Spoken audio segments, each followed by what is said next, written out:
और बाबर आजम की कैप्टनसी खाली उसको पेपर पे लिख के दे दो, वही करेगा, उसके अलावा उसको कुछ नहीं आता है। कन्वर्जन की बात करते थे, कन्वर्जन कन्वर्जन, लेकिन मेरा धर्म मेरे लिए सब। उस समय जो पाकिस्तानी क्रिकेट टीम के जो बड़े खिलाड़ी थे वो आपसे ये कहते थे कि आप इस्लाम कबूल कर लीजिए। बिल्कुल हाँ, शाहिद अफरीदी उसमें मेन व्यक्ति है, वो मुझे बहुत दफा बोलते थे, लेकिन हम सब पूछा करते हैं, क्या विराट कोहली पूजा नहीं करता है, रोहित शर्मा नहीं करता है, क्या शमी नमाज नहीं पढ़ता होगा, सिराज नमाज नहीं पढ़ता, वो तो नहीं ग्राउंड में कभी नमाज पढ़ते हुए नजर आए। और वो पाकिस्तान के खिलाफ रोज स्टेटमेंट देते हैं, पाकिस्तान की टीम को पैथेटिक कहते हैं, नरेंद्र मोदी से और बीसीसीआई से रिक्वेस्ट कर रहे हैं आपको पाकिस्तान ने इज्जत दी। किधर गई वो सारी चीजें, बढ़ गई और अच्छी खासी बढ़ गई, किधर गया वो घंटा, बज गया ना। तो अभी एक इंटरव्यू सामने आया है दिनेश कनेरिया का, जो पाकिस्तान के इकलौते हिंदू क्रिकेटर थे, जिसमें वो पाकिस्तान टीम के बहुत से राज खोल रहे हैं। उनके साथ कितना टॉर्चर हुआ क्योंकि वो एक हिंदू क्रिकेटर थे। बड़े बड़े नाम सामने आ रहे हैं जो उनको ज़बरदस्त रिलीजन बदलने को कह रहे थे। एक क्रिकेटर कितने मेहनत से कितना सारा पॉलिटिक्स पार करके एक क्रिकेटर बनता है, उसमें भी दिनेश कनेरिया को धोखे से उन पर फिक्सिंग का इल्ज़ाम लगाकर उन पर बैन लगा दिया जाता है। लेकिन पाकिस्तानियों का इस पर क्या कहना है, आगे देखिए। उसके बेस पे टीम बनाते, जब आप मुल्क का नहीं देखते हो ना, जब आप कंट्री का नहीं सोचते हो, अपना सोचते हो, अपनी जेब का सोचते हो, अपनी पीआर का सोचते हो, तो रिजल्ट आपको ऐसे देखने पड़ेंगे। लेकिन मैं अफगानिस्तान टीम को बहुत दाद दूंगा कि उन्होंने बहुत ही बढ़िया प्रदर्शन दिखाया। मतलब they out class Pakistan in every department, bowling हो, बैटिंग हो, and they have out class it.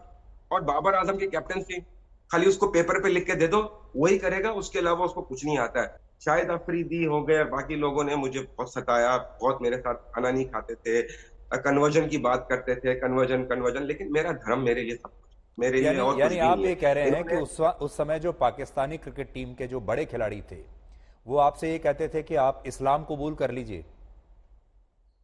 बिल्कुल हाँ, शाहिद अफरीदी उसमें मेन व्यक्ति है, वो मुझे बहुत दफा बोलते थे, लेकिन उस इंडिया की टीम में सबको एक नजरिए से देखा जाता है। इतनी ज्यादा रिस्पेक्ट मिलती है, सारी क्रिकेट खिलाते हैं, सारी कुछ। आपने सिर्फ शमी और सिराज की बात नहीं, इरफान पठान, यूसुफ पठान, मोहम्मद अजरुद्दीन का आपको पता है वो एलिगेशन हुआ था, मोहम्मद अजरुद्दीन को सब क्लियर हो गए, वो आ गए हैं दोबारा।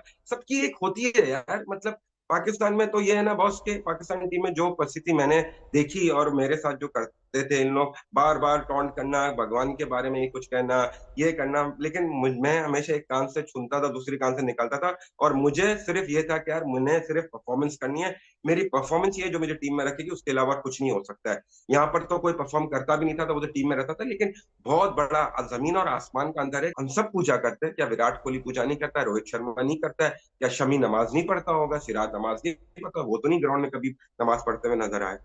तो इन लोग को ये हरकतें करनी क्यों है, मतलब कि why want to show the around the world कि हम इतना वो है। क्रिकेट पे फोकस करे, क्रिकेट के ऊपर वो करे। कोच आता है तो कोच कहता है दिल दिल पाकिस्तान गाना नहीं बजा, जय श्री राम बजा। पहले तो मैं उनको बताना चाहता हूँ कि जय श्री राम का मतलब क्या है। राम, राम भगवान का मतलब, श्री जय श्री राम का मतलब है ग्रीटिंग है भाई, आपको वेलकम कर रहे हैं।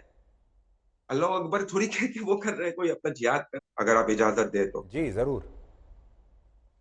मैं आपके चैनल से अपील करना चाहता हूँ श्री नरेंद्र मोदी जी से कि प्लीज हेल्प मी आउट। जो मेरे पर ये आरोप लगा है, ये आईसीसी का आरोप नहीं है, ये वो नहीं है, ये इंग्लिश क्रिकेट बोर्ड ने लगाया है। मेरा बैन हटाने में मेरा साथ दे और मेरा बैन हटाए, और इवन कि मैं बीसीसीआई के हेड से और बीसीसीआई से भी रिक्वेस्ट करना चाहूंगा कि मेरा ये बैन हटाने में मेरी हेल्प करे। लेकिन अब ये बैन अगर हट भी गया तो इससे आपको क्या फायदा होगा, क्योंकि आपका करियर खत्म हो चुका है। अब कोई ऐसा तो है नहीं कि कैरियर वापस तो आप इन्होंने किसी खत्म टीम में कर आकर दिया। खेलने लगेंगे।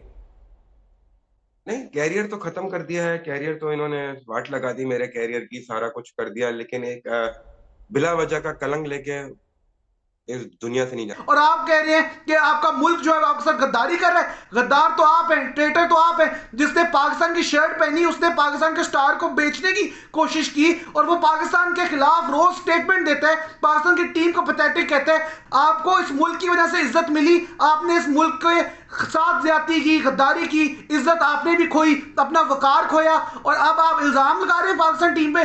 और आप जाके किस कैपेसिटी में नरेंद्र मोदी से और बीसीसीआई से रिक्वेस्ट कर रहे हैं। वो आपको दूसरे वक्त सालन नहीं पूछेंगे, आपको वो रोटी नहीं पूछेंगे, और आप जो है उनसे जाकर रिक्वेस्ट कर रहे हैं कि वो आपका बैन खत्म करें। आपको पाकिस्तान ने इज्जत दी, पाकिस्तान की वजह से आप क्रिकेट खेले, रोजगार कमाया। ये जो 261 टेस्ट विकेट्स को आप कहते हैं ना, मैं बड़ा प्राउड हूं, मेरे चौथे नंबर पे विकेट्स हैं, सबसे ज्यादा किसी स्पिनर की विकेट्स हैं तो वो दिनेश कनेरिया की पाकिस्तान में, वो पाकिस्तान की वजह से है। ये कर दानिश कनेरिया ने बोला है कि मुझे ये तक बोला गया था कि अगर आप जो है वो रिलीजन छोड़ के दूसरे रिलीजन में आते हैं तो आपको पाकिस्तान टीम का कप्तान बना दिया जाएगा, आपको ये कर दिया जाएगा, आपको वो कर दिया जाएगा।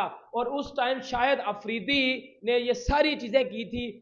किधर गई बाबर रिजवान की दोस्ती, किधर गई वो सारी चीजें, बढ़ गई और अच्छी खासी बढ़ गई। किधर गया वो घंटा बज गया ना।